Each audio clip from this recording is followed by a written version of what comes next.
바벨론이 망하고 페르시아가 이제 권력을 차지했다고 했잖아요. 페르시아의 지배가 시작이 됐는데 메대와 바사, 그러니까 두 나라가 연합을 한 겁니다. 메대와 바사인데 이 지역에 그렇게 있었던 기존에 있었던 신하들이 보기에는 다니엘이 얼마나 미울까 이렇게 생각이 듭니다. 왜냐하면 이 페르시아는 전체를 12개의 도로 나눠서 자기의 식민지 모든 나라를 12개의 도로 나눠서 그걸 3등분 합니다. 그래서 총리 세 사람을 두고 각 도를 또 다스리게 하고, 그리고 이 세 사람 가운데 한 사람을 선택해서 전체 이 페르시아 제국을 다스리게 하는 그런 시스템이었습니다. 페르시아는 시스템에 의해서 움직이는 그런 나라였어요. 바벨론하고 굉장히 다릅니다. 왕의 지배력, 왕의 이 권한, 이거는 바벨론이 훨씬 더 셌어요. 느부갓네살 왕은 모든 걸 자기가 움켜쥐고 자기의 뜻대로 막 제국을 이끌었던, 그런데 페르시아는요 시스템이 있습니다. 법이 있고 이 법으로 다스리고 조서를 내려서 행정 공문을 내려서 그 공문대로 나라가 움직이게, 모든 자치도까지도 다 움직이게끔 그렇게 시스템이 만들어져 있는 것이죠. 그러니까 이런 시스템을 굴리는 그런 나라였기 때문에 여러 이런 총리들도 있고 문무백관들이 볼 때에는 이 자기들을 다스리는 사람이 다니엘이라고 하는 망한 나라의 사람이 자기들을 다스린다는 게 참 기분이 나빴을 겁니다. 그럴 만도 하지 않습니까? 그건 저 포로민 출신의 사람이 지금 우리의 지배자가 되고 우리를 지도하는 사람이 되었으니까 그 메대 바사 출신의 사람들은 기분이 나빴을 겁니다. 그래서 저 다니엘을 어떻게든 책을 잡아서 함정에 빠뜨려서 제거해야 되겠다, 이런 그런 마음이 있었던 것이죠. 그래서 모여서 그것을 의논하는데 다니엘은 너무 깨끗하니까, 털어도 먼지 안 나오는 그런 사람이니까 방법이 없는 겁니다. 이거는 모함이 아니고서는 저 사람을 넘어뜨릴 수 있는 방법이 없어요.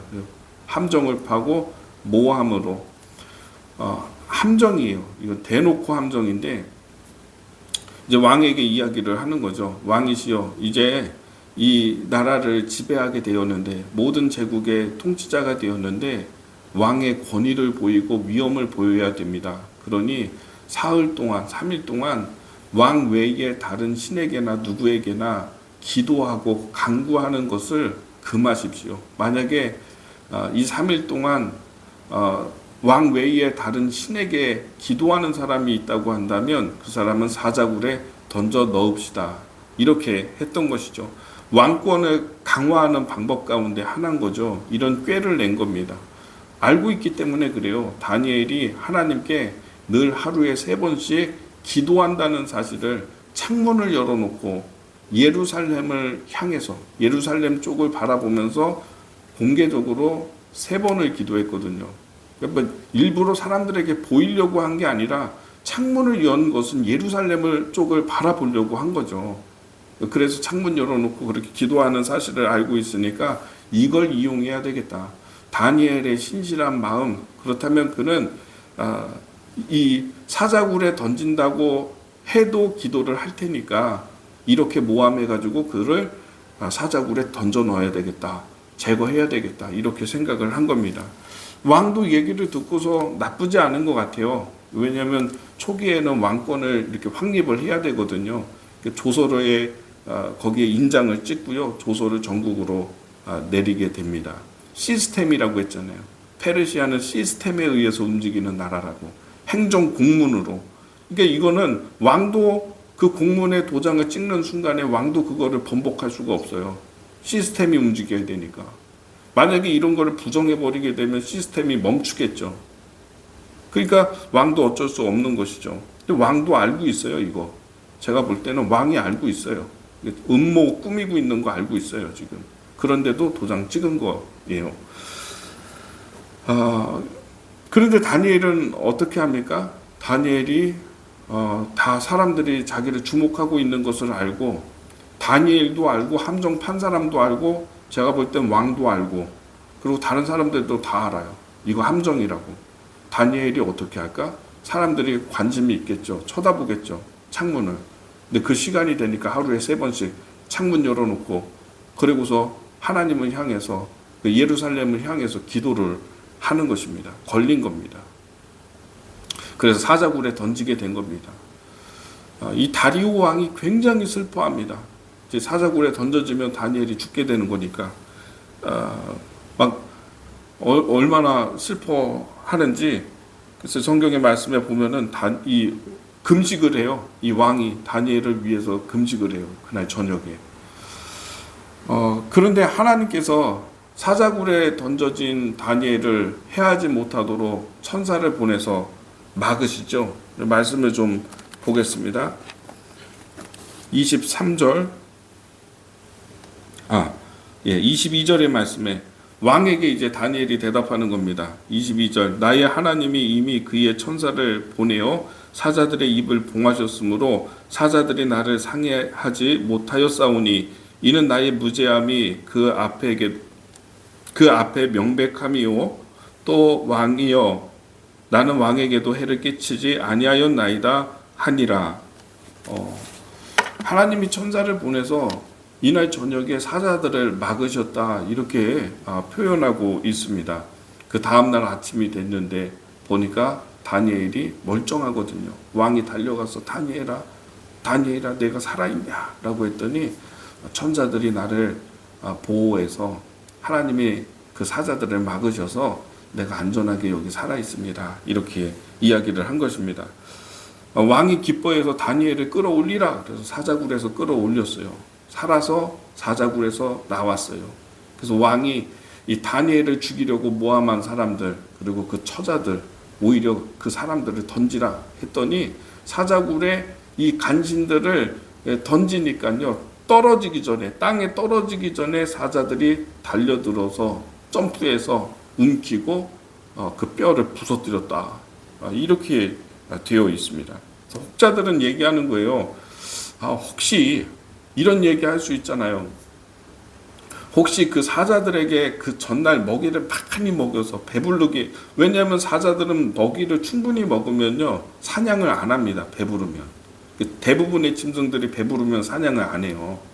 그러니까 다니엘이 멀쩡하게 살아나온 것은 그 전에 먼저 왕이 술을 써서 사자들에게 그냥 막 먹이를 배불리 먹게 한 다음에 사냥할 이유가 없으니까, 배부르면 안 하니까 그렇게 해서 다니엘 살린 거 아니냐, 이런 주장할 수 있잖아요, 누군가는.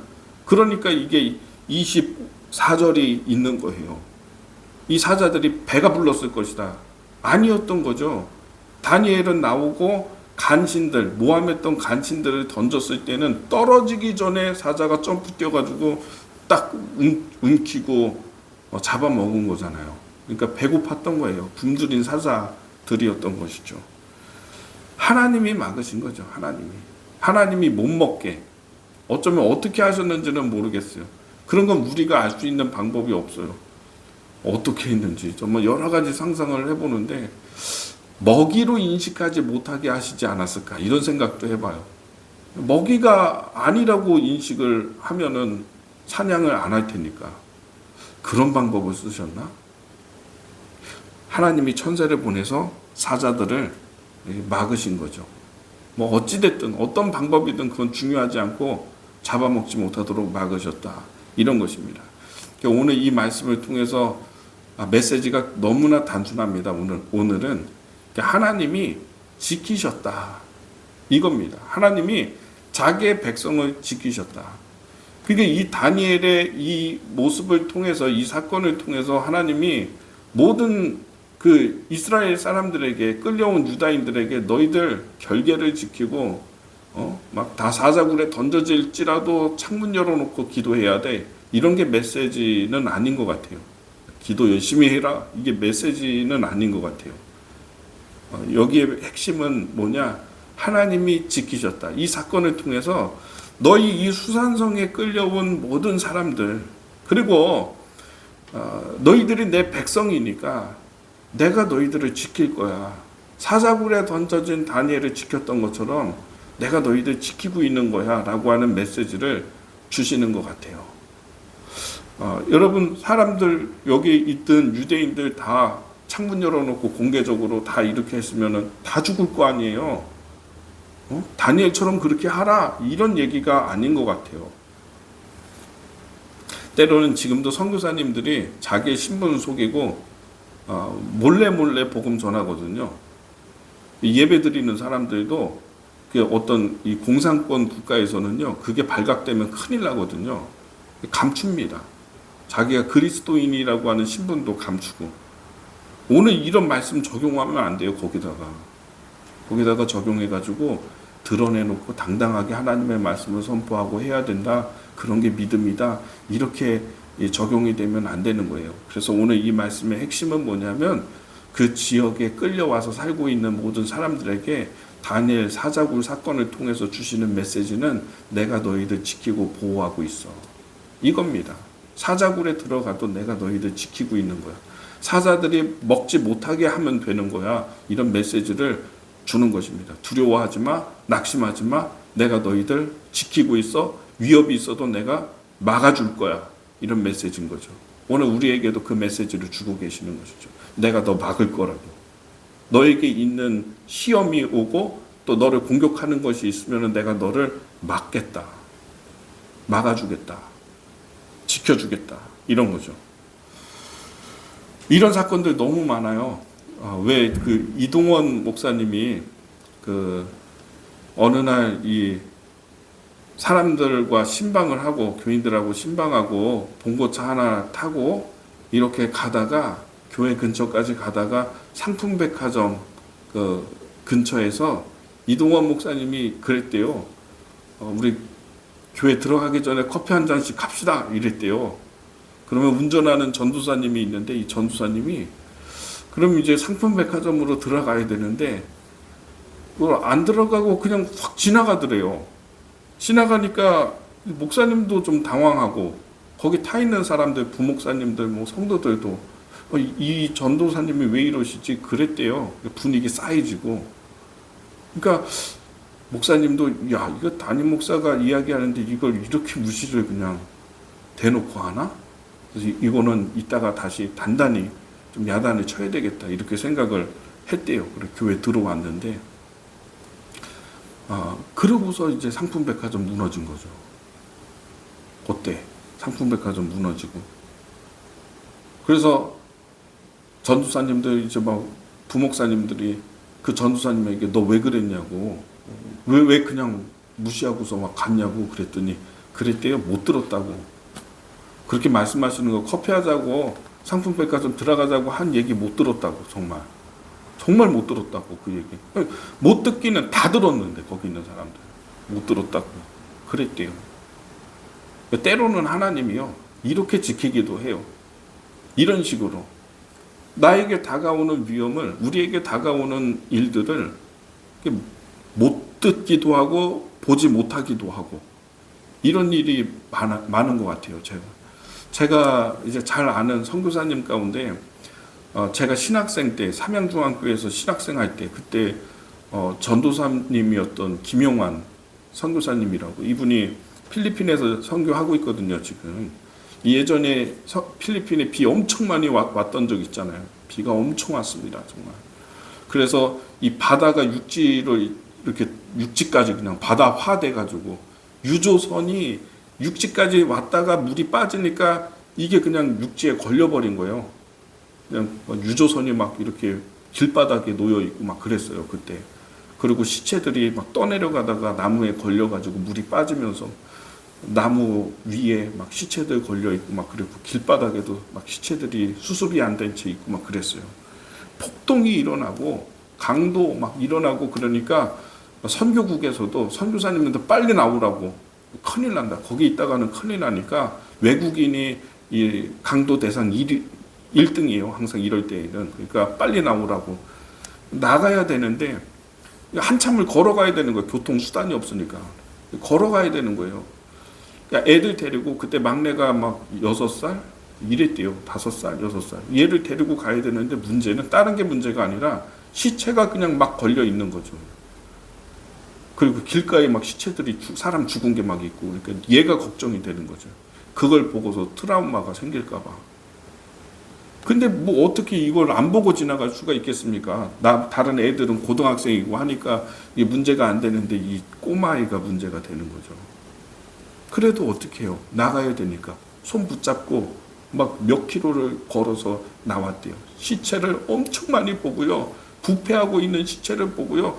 이 선교사님도 막 토할 것 같고 막 너무너무 고통스러운데 참고서 왔다는 거예요. 애가 너무너무 도착하고 난 다음에 공항에서 걱정이 되니까 아이한테 얘기를 했대요. 야, 너 그거 다 봤냐고. 그랬더니 걔가 못 봤다고. 아니, 못 보기는 얼마나 많았는데 그냥 길거리에 널려져 있었는데 정말 못 봤냐고. 하나도 못 봤다고 그러더래요. 하나님이 눈을 가리신 거죠. 못 보게. 이 아이가 성장하는데 큰 트라우마가 되니까 하나님이 눈도 가리시고. 어떻게 그게 가능하지? 선택적으로 다른 사물들은 보이는데 선택적으로 못 봤다는 거 아니에요. 못 봤다고. 어떻게 하시는 건지 모르겠어요. 그랬대요. 이런 일도 있고요. 북한의 지하 교회 교인들, 북한의 지하 이거 걸리면 큰일 나거든요. 사람들한테 발각되면은 지하교회가 있어요. 지하교회가 있어서 비밀리에 그렇게 예배를 드리거든요. 성경을 소지하면 안 돼요. 큰일 납니다. 그거는 정치범 수용소로 끌려가고 이렇게 되니까 성경을 어떻게 하냐면 종이 쪽지에다가 적어요. 한 사람이. 그래서 이거를 꼬깃꼬깃 해가지고 몰래 이렇게 전해주면은요.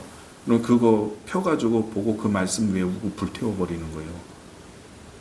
근데 이제 한 공장에서 지하에 이 공동체가 있었는데 모여가지고 예배를 드리는데 그때 누가 들어온 거예요. 관리하는 사람이, 감독관 같은 사람이 들어온 거예요. 예배 시간에. 근데 거기는 이제 성경책 펴놓고서 예배를 드리고 있었죠. 몇 명이 모여가지고. 이건 너무 명백하게 걸린 거죠.